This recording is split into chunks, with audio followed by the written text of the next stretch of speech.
Bharat views के सभी साथियों को सादर अभिवादन, नमस्कार। और उम्मीद करता हूँ कि इस कोरोना काल में सभी सुरक्षित और अपने स्वास्थ्य का विशेष ध्यान दे रहे होंगे।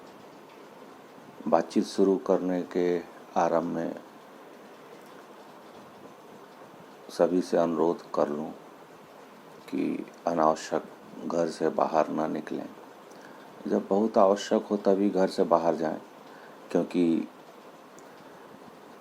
आज का वातावरण इस महामारी पैंडेमिक को लेकर इतनी खतरनाक है कि किसी भी साथी को इसका असर छू न जाए, ऐसी मेरी कामना है। और कोई भी बीमारी अपने हाथ में नहीं है, फिर भी अपनी सुरक्षा हम स्वयं कर सकते हैं, कोशिश कर सकते हैं और सावधान रह सकते हैं। Precaution is better than cure.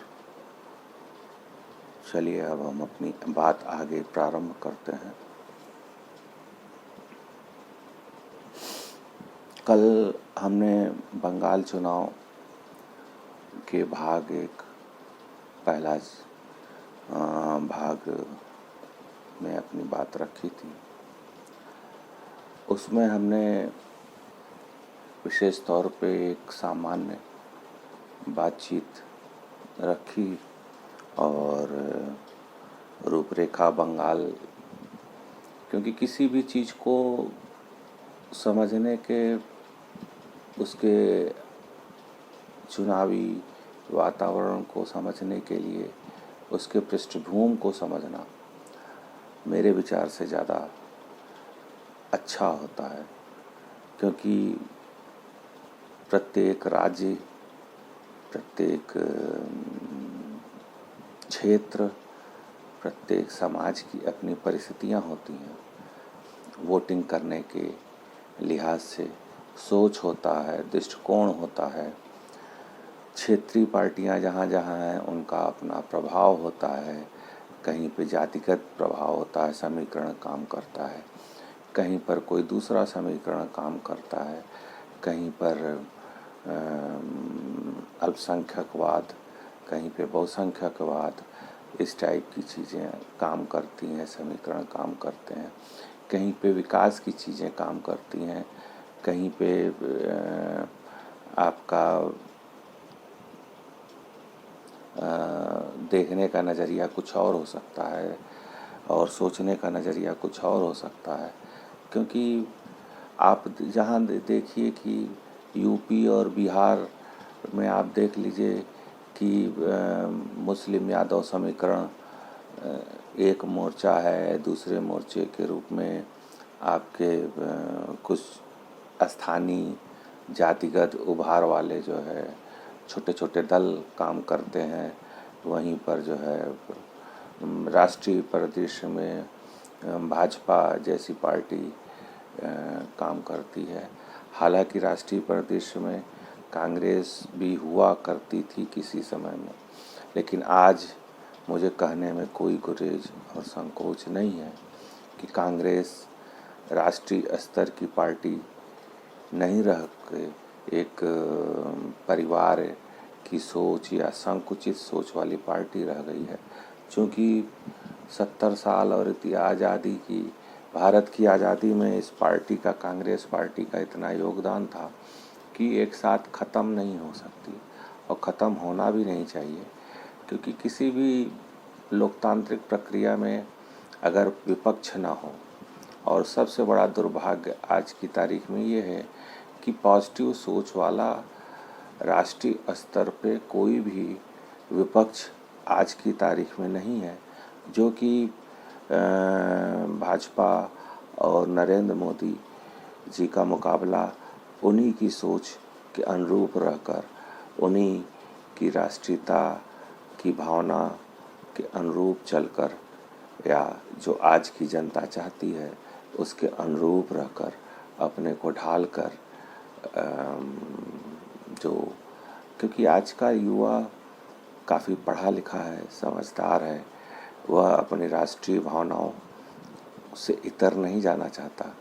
और कांग्रेस व अन्य पार्टियां आज भी अपने पुराने ढर्रे के हिसाब से ही वोट बैंक की राजनीति बनाते हुए काम करना चाहती हैं। वोट बैंक की राजनीति तो सभी पार्टियां करती हैं, जो ऐसा नहीं है कि कोई पार्टी वोट बैंक की राजनीति नहीं करती। भाजपा भी इसको दृष्टिकोण, अपने दृष्टिकोण में, अपने उसमें रखती है। ये क्यों भाजपा के लिए एक सबसे बड़ा मुफीद कारण होता है कि अगर कोई पार्टी अल्पसंख्यक तुष्टीकरण का काम करती है तो उसके लिए बहुत आसान हो जाता है बहुसंख्यक को अपनी ओर घसीटना, जैसा कि आप और हम जो है बंगाल के चुनाव में देख रहे हैं, जिसका दूसरा सबसे बड़ा उदाहरण उत्तर प्रदेश रहा है। समाजवादी पार्टी थी जिसने तुष्टीकरण किया और मुस्लिम और यादव का समीकरण बनाकर किया। अखिलेश यादव का ज़्यादातर जो है जो नुकसान हुआ वह भी मुस्लिम तुष्टीकरण की वजह से ही हुआ, जो है जैसे कि ममता बनर्जी आज जिन परिस्थितियों को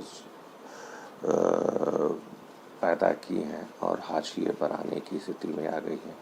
आज 23 अप्रैल को छठे चरण का चुनाव संपन्न हो गया, निर्विघ्न संपन्न हुआ और छठों पूरा 1 से लेकर 6 चरण तक जो है लगभग 80% की वोटिंग हुई, भारी वोटिंग हुई। और इस पे हम बाद में आते हैं। पहले हम लोग थोड़ा सा और बंगाल की पृष्ठभूमि को समझ लें, क्योंकि पृष्ठभूमि को समझने का आशय यह है कि कल हमने चर्चा किया और पृष्ठभूमि का मतलब ये है कि सॉरी कि जो बंगाल में कांग्रेस का शासन रहा 47 से 67 तक, और उसके बाद जो है फिर इसकी सरकार आई, मिलीजुली सरकार आई, कुछ कम्युनिस्ट विचारधारा की पार्टियों ने जो किया। उसके बाद फिर कांग्रेस की सरकार आई जो 77 तक चली। फिर 77 से अनवरत 34 साल जो है इन लोगों ने शासन किया। कम्युनिस्ट पार्टियों ने मिलकर, सारे कम्युनिस्ट पार्टियों ने मिलकर आपस में शासन किया बंगाल पर। और कांग्रेस का जो शासन था वह भी भ्रष्टाचार से भरा हुआ बंगाल की जनता के लिए एक त्रासदी की ही तरह था। 20 साल जिसमें जो भी विकास हुए थे वह अंग्रेज़ों के समय में हुए थे, और जूट उद्योग काफ़ी वहाँ का था, कपड़ा उद्योग, जूट उद्योग और अन्य छोटे छोटे उद्योग थे वहाँ पर। काफ़ी जो लोगों को रोज़गार देते थे, पूरे भारत से लोग जाया करते थे वहाँ पर। और वहाँ पर जो गतिविधियाँ थी, व्यापारिक गतिविधियाँ, वह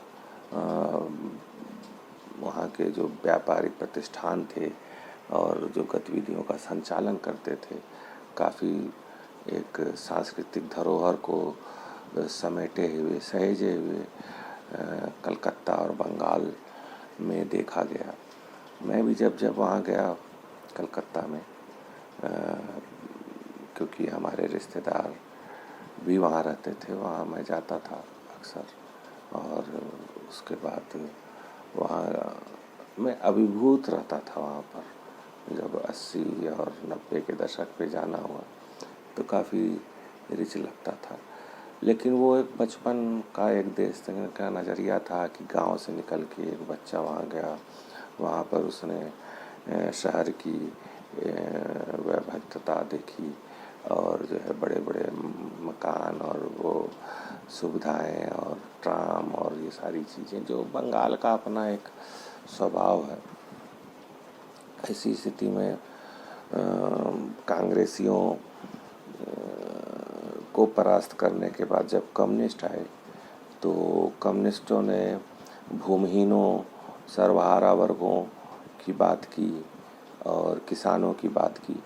उन्होंने शुरू में जो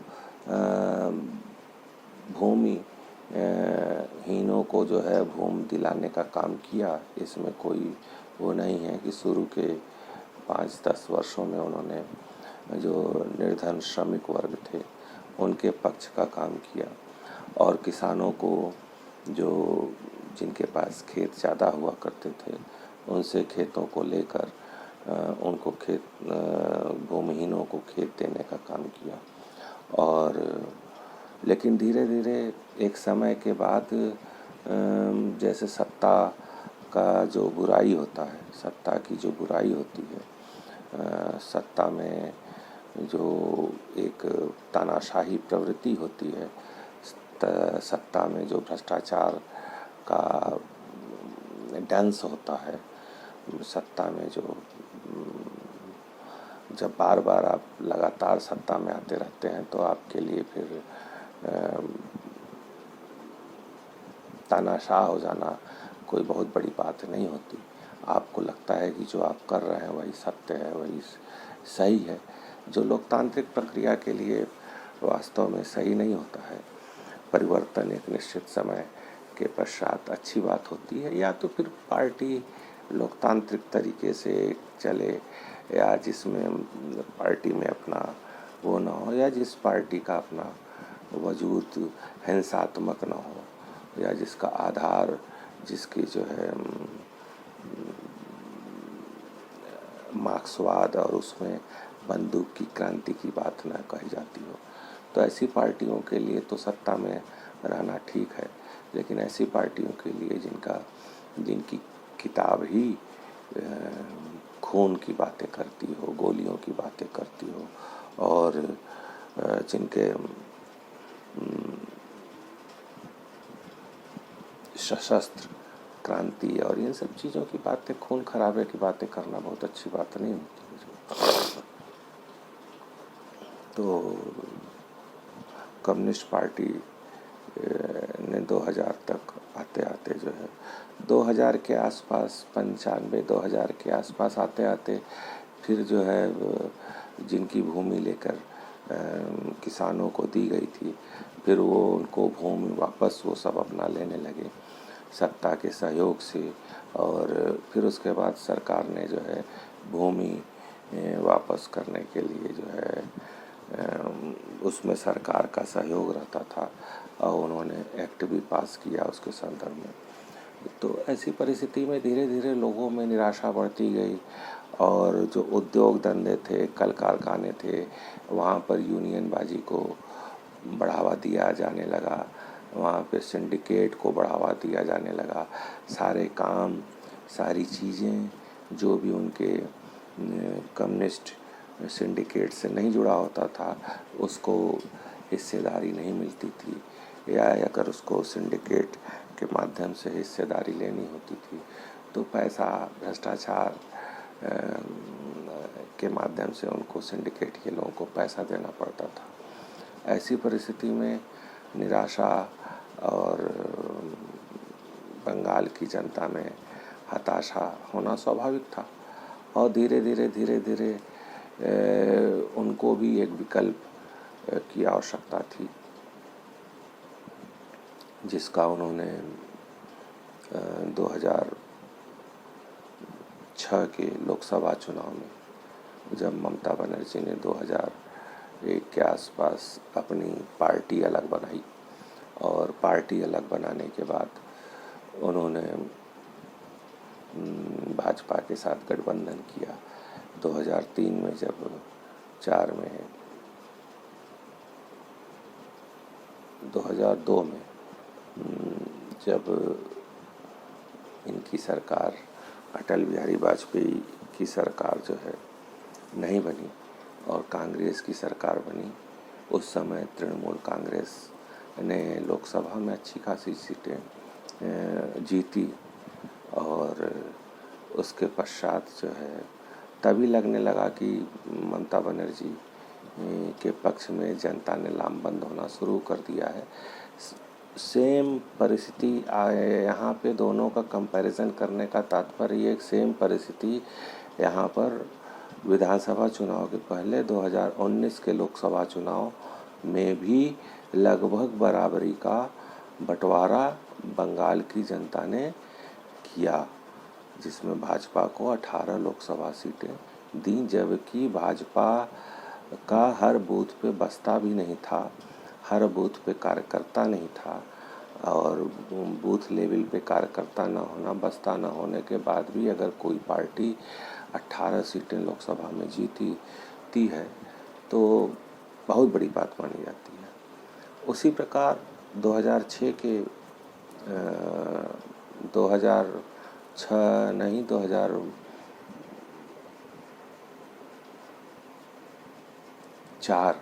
2004 में लोकसभा के चुनाव में टीएमसी को लोकसभा में ठीक ठाक सीटें मिली थी, जिससे यह हुआ कि उनको उस समय कम्युनिस्ट, जैसे आज तृणमूल कांग्रेस के जो गुंडे हैं, बदमाश हैं, वह धमकी देते हैं बम बाजी, मारकाट और हिंसा फैलाना, वोट न देने जाने देना, ये प्रवृत्ति और ऐसे लोग थे उस समय भी और आज भी जो कभी वोट देने जाते ही नहीं थे बूथ तक। उनके वोटर आईडी कार्ड को जमा करा लिया जाता था और उनको बता दिया जाता था कि आपको वोट देने जाने की ज़रूरत नहीं है और आपका वोट पड़ जाएगा। और बंगाल में शुरू से ही 70-80 के ही दशक से यह प्रवृत्ति थी और इस प्रवृत्ति में 80% वोट बूथ कैप्चरिंग करके, जिसको छापा वोट कहा जाता है, और वह अपने वहाँ के गूंज जाते थे और बूथ कब्जा करके वोट पड़वा देते थे। करीब 80%, 82%, 78% इस टाइप से वोटिंग वहाँ शुरू से दिखाई पड़ती रही है। ऐसी परिस्थिति में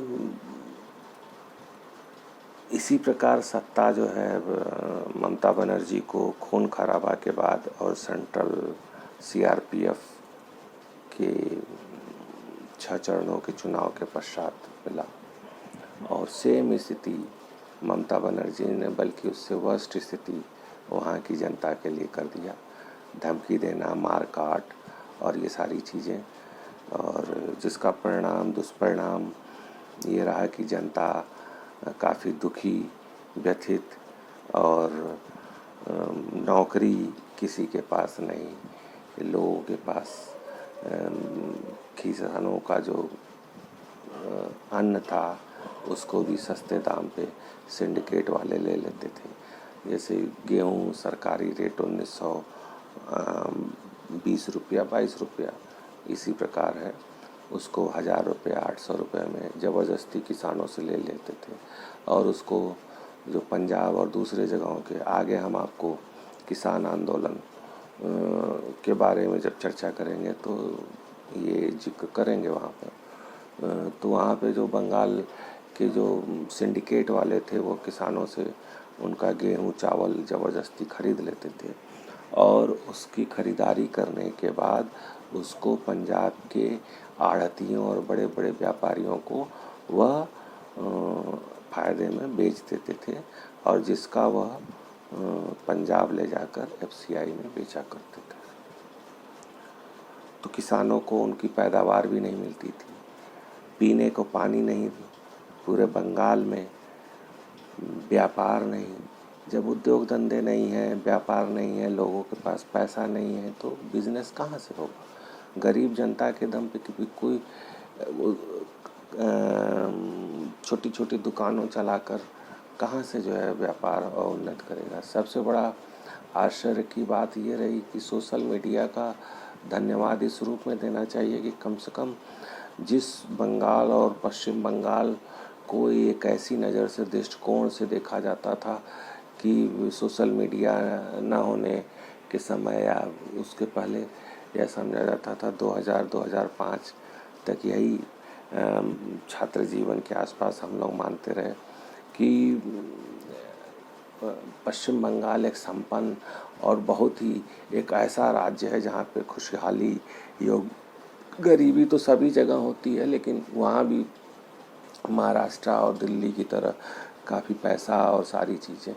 लेकिन ये सारी चीज़ें इस चुनाव में खुलकर सामने आई, दिखाई पड़ी।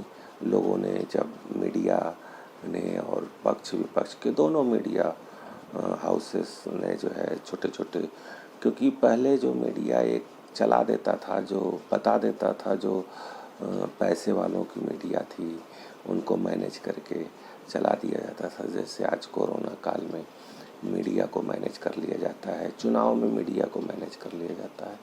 तो उस दृष्टिकोण से दिखाने का जो एक मीडिया तो पेड मीडिया है, उसको जो भी पैसा देगा, जो भी जिसके फेवर में बोलने के लिए कहेगा, उसी के फेवर में मीडिया बोलती है।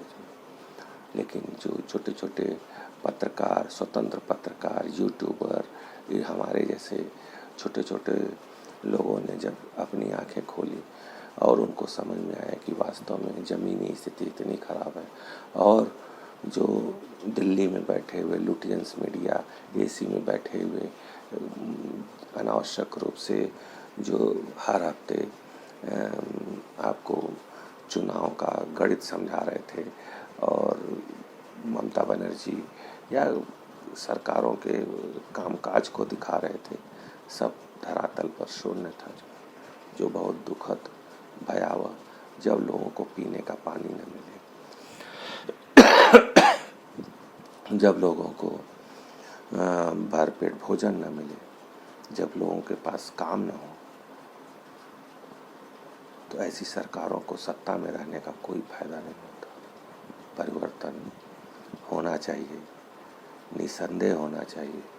और आज भारत के संविधान में लोकतंत्र की सबसे बड़ी ताकत यही है, खूबसूरती सबसे बड़ी यही है कि कोई भी यहाँ निरंकुश नहीं हो सकता।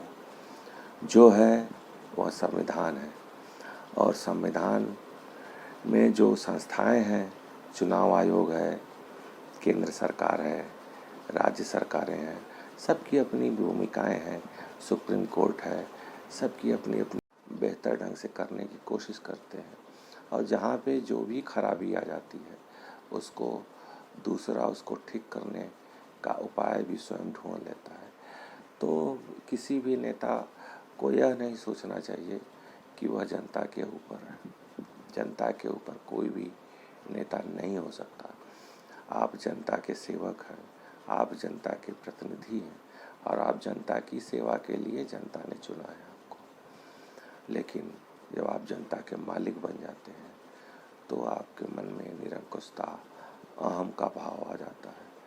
तब ऐसी भावनाएं नहीं होनी चाहिए। और लोकतंत्र में यह सत्य है कि किसी कोई अपने को ये नहीं कह सकता कि हम इतने सालों तक शासन करेंगे, राज्य करेंगे इस चीज़ को। और गुंडों के बल पर कितने दिन कोई शासन करेगा, क्योंकि चुनाव तो आपके हाथ में नहीं है ना। असली रेफरी तो चुनाव आयोग है। वह जिस चीज़ की अनुमति देगा, जिस चीज़ की अनुमति नहीं देगा, आपको उसी के अनुसार खेल खेलना है, आपको उसी के अनुसार चुनाव में प्रतिभाग करना है। आप उससे इतर तो नहीं प्रतिभाग कर सकते हैं ना, किसी के लिए भी हो। और अगर इन्हीं सब चीज़ों को ध्यान में रखें, मुझे तो आश्चर्य होता है कि किसी को सत्ता मिल जाती है, जनता इतने प्यार से सत्ता देती है, जनता इतने परिवर्तन से उम्मीदों के साथ सत्ता देती है। इस चुनाव में भी अगर भाजपा आती है तो कितने उम्मीदों के साथ, कितने करोड़ों लोगों की उम्मीद जुटती है परिवर्तन करने में जो है। और ऐसी जगह पे जहाँ पे कि जनता 34-34 साल, 20-20 साल जिसने एक एक पार्टियों का शासन देखा हो इतने लंबे समय के बाद, और उसे निराशा लगती है, तो कितना दुख होता है कि किस उम्मीद के साथ परिवर्तन किया गया था। ऐसी परिस्थिति में राजनेताओं को सोचना चाहिए कि वह जनता के ऊपर नहीं है, और लोकतंत्र में वह जनता के सेवक हैं, एकमात्र सेवक हैं। और लोकतंत्र की सबसे बड़ी खूबसूरती यही है, जितनी भी क्षेत्रीय पार्टियां हैं, यहाँ पर जिसने भी अपने उत्तराधिकारी को इस्टेब्लिश करने की कोशिश किया, वह सफल नहीं हो सका। एक आध बार तो सफल हो सकता है, लेकिन लंबे समय तक सफल नहीं हो सका। और बेहतरी लोकतांत्रिक जो भी क्षेत्रीय दल हैं, क्षेत्रीय दलों में ज़्यादातर एक और भारत की राजनीतिक पार्टियों की स्थिति, जो मेरा अपना विश्लेषण है कि भारत में कोई भी पार्टी सही मायने में केवल 2 पार्टियों को छोड़ दिया जाए तो लोकतांत्रिक प्रक्रिया की पार्टी नहीं है। उसका कारण मैं बताता हूँ। उसका कारण यह है कि जो भी पार्टियां हैं वह परिवार की पार्टियां हैं, और चुनाव आयोग को इस पे कुछ काम करना चाहिए, क्योंकि कोई भी पार्टी हो, यह राजशाही नहीं है। यह जनता द्वारा जनता के लिए और समाज के लिए चुनाव होता है। किसी भी दल में एक ही परिवार के हाथ में सारी चाबी होना, सारा चीज़ें होना, वह अच्छा नहीं होता लोकतंत्र के लिए। फिर वहाँ पे परिवारवाद की भावनाएं आ जाती हैं, और वहीं पे भ्रष्टाचार भी जन्म लेता है। जो ऐसी परिस्थिति में मैं तो मानता हूँ कि कांग्रेस से लेकर जितनी भी क्षेत्रीय पार्टियां हैं, सब परिवारवाद का परिचायक हैं, द्योतक हैं, और परिवारवाद क्षेत्रीयवाद से उठकर कभी भी राष्ट्रीय हितों के बारे में नहीं सोच पाती हैं। इस मामले में मैं निसंदेह एक बात समझता हूँ कि भारत में लोकतांत्रिक पार्टियां केवल 2 ही हैं। एक भारतीय जनता पार्टी, दूसरी कम्युनिस्ट पार्टी, या जिसमें कि परिवार से कोई मतलब नहीं है, जो किसी व्यक्ति की पार्टी नहीं है, और परिवारों या नेताओं के उनके बच्चों को भी संघर्ष करके आगे आना पड़ता है। और अभी तक मैंने दोनों पार्टियों में ऐसे किसी भी उसको नहीं देखा जो अपने पिता के नाम पर राजनीति करके आगे आया हो और उसको उसके पिता के बहुत बड़े नेता होने का लाभ इस पार्टी ने दिया हो। एक कार्यकर्ता की हैसियत से तो रह सकते हैं, लेकिन उस हैसियत में नहीं रह सकते जैसे उसके पिताजी भाजपा या कम्युनिस्ट पार्टियों में हों। उनके पुत्र जैसा उस पद के अनुरूप चाहते हों अपने को इस्टेब्लिश करना, तो उनको अपनी सेवाएं देनी पड़ती हैं।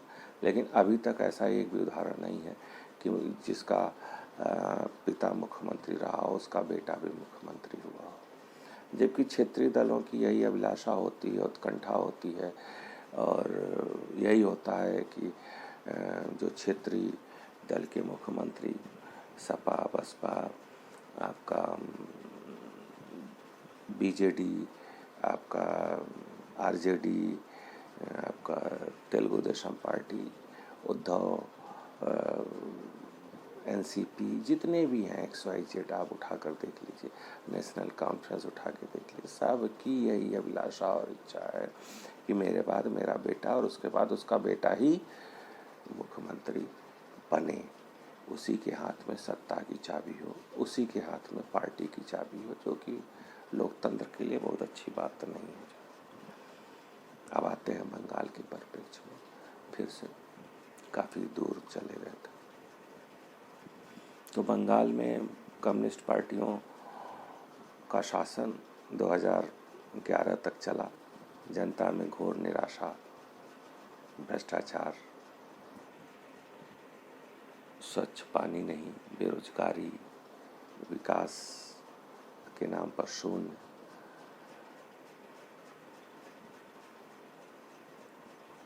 इंडस्ट्री नहीं और बिजली भी नहीं, जो आज की मूलभूत आवश्यकता है एक सामान्य जीवन के लिए, मानवकी के लिए जो है। तो ऐसी परिस्थिति में लोगों का टीएमसी से भी मोह भंग होना स्वाभाविक था और भाजपा चूँकि एक लोकतांत्रिक पार्टी है और भाजपा में महारथियों की कमी नहीं है, बुद्धिजीवियों की कमी नहीं है। इन्होंने इस चीज़ को समझा। आरएसएस जैसी संस्था जो इनका व्यक्तित्व प्रदान करती है, जो इनको मार्गदर्शन प्रदान करती है, जिसका उद्देश्य खुद सत्ता नहीं करना, ये एक राजनीतिक अपने को दूर रखती है राजनीतिक पृष्ठभूमि से आरएसएस, लेकिन भाजपा को खाद पानी ऊर्जा सब कुछ मूल रूप से वही प्रदान करती है। एक सोच प्रदान करती है, भारत को देखने का एक नज़रिया प्रदान करती है। तो इनको समझ में आया भाजपा वालों को कि बंगाल में काम किया जा सकता है, बंगाल को जीता जा सकता है। तो उन्होंने वहाँ पर काम किया, मेहनत किया, अपनी ऊर्जा लगाई और काफ़ी मेहनत किया, जिसको ममता बनर्जी परिभाषित कर पाने में बहुत सफल नहीं रही, क्योंकि उनका वही देखने का नज़रिया कि बमबाजी से उनके सिंडिकेट वाले, उनके गुंडे बूथ कैप्चरिंग कर लेंगे, बूथ कैप्चरिंग करने के बाद उनको वोट में छापा वोट पड़ के 80% 82% वोट करा के जिता देंगे। इस बार की सबसे बड़ी खूबसूरती यही रही है चुनाव आयोग की कि इन्होंने मिनिमम 30 से 45 सीटों के बीच प्रत्येक चरण में रखकर चुनाव कराया। 6 चरण का चुनाव हो गया, प्रत्येक चरण में 80% के आसपास वोटिंग हुई है। ये 80% कुछ कहने वाले लोग यह भी कह रहे हैं कि अरे वहाँ बंगाल में तो हमेशा से 80% वोट पड़ता है, लेकिन इस बार जो वोट पड़ा है वह वोट जनता ने अपने मन से दिया है। ये छापा वोट नहीं है और जनता जब निकलती है वोट करने के लिए, परिवर्तन के लिए, तो निश्चित तौर पे वोट परसेंटेज ज़्यादा होना स्वाभाविक है और 80% और स्वयं आके जनता का वोट करना यह परिवर्तन का ही परिचायक है। और सीटों के बारे में तो मैं लास्ट में 29 तारीख को जो अंतिम होगा तो 29 की रात में या 30 को आप लोगों को सारा विश्लेषण दूंगा कि तब तक वैसे तो टुकड़ों में दिया जा सकता है, लेकिन काफ़ी बातें हो गई हैं। अभी एक एपिसोड फिर कल बनाऊंगा बंगाल के ऊपर, तो कोशिश करूंगा कुछ क्षेत्र वाइज आपसे चर्चा करूं, चरण वाइज जो चुनाव हैं उनके बारे में चर्चा करूं कि किस चरण में क्या पोजीशन रही है, क्या वहाँ पे रहा है। और सबसे बड़ी बात यही है कि जनता ने अपने मन से आकर, अपने विवेक से आकर, बिना किसी दबाव के आके, बिना किसी भय के आके, जबकि उनको भयभीत किया गया बम चला के सुबह सुबह उनके क्षेत्रों में, जहाँ पे कि टीएमसी वालों को उम्मीद होता है कि इस क्षेत्र से हमको वोट नहीं मिलेगा, तो सुबह सुबह जाके वहाँ बमबाजी करना, बमबाजी करके वो वोटरों को रोकना कि वोट देने ना जाए वो, ये वहाँ पे आम बात रही है। सबसे बड़ी लोगों की चिंता और भय की बात यह थी कि अगर भाजपा नहीं आई तो क्या होगा, क्योंकि बहुत भयंकर वहाँ पे हिंसा होगी, जैसा कि ममता बनर्जी ने स्वयं धमकी दिया है और उनके कार्यकर्ताओं लोगों ने भी धमकी दिया है कि चुनाव के बाद देख लेंगे। तो यह लोकतंत्र के लिए अच्छी बात नहीं है। उनको अगर नहीं जीत मिलती है तो उनको 5 साल सेवा करनी चाहिए। ये उनके अपने घर का तो सिंहासन मुख्यमंत्री की कुर्सी नहीं है, लेकिन लोकतंत्र में इतना धैर्य न होना ही सबसे बड़ा अयोग्यता की निशानी मैं मानता हूँ इसको। और ऐसी परिस्थिति में मेरा जो आकलन है कि इस चरण तक इतना आपको बताता चलूँ कि इस चरण तक उम्मीद ये है कि 283 सीटों की विधानसभा में भाजपा अपने बहुमत को प्राप्त कर चुकी है, जिसका विश्लेषण कल या परसों के आने वाले निसंदेह नहीं होगा तो आपको 29 तक या बीच में जब भी करूँगा 29 को तो देना ही देना है। 29-30 में आपको सीटवार और कुल कितनी सीटें एक्यूरेट लगभग आ रही हैं इसका विश्लेषण दूंगा। और इसी प्रकार हमारा सहयोग प्रदान करते रहिए, मुझको अपना आशीर्वाद, अपना राय, अपना समय देते रहिए, जिससे मैं और अपने में सुधार करते हुए, परिमार्जित करते हुए अपनी ऊर्जा आपको एक सकारात्मक राजनीतिक दृष्टिकोण की ओर ले जाते हुए और एक स्वस्थ चित्रण कर सकूं चीज़ों का, ऐसी मेरी अभिलाषा है। और आपसे आपकी अपेक्षाओं पे खरा उतर सकूं, यही मेरी कामना है। इसी के साथ मैं अपनी बात समाप्त करता हूँ। नमस्ते, स्वस्थ रहिए और सुरक्षित रहिए। घर से तभी निकलिए जब बहुत आवश्यक हो। दोबारा आपसे फिर इसी अनुरोध के साथ अपनी बात समाप्त करता हूँ। नमस्कार, गुड नाइट, सत श्री अकाल।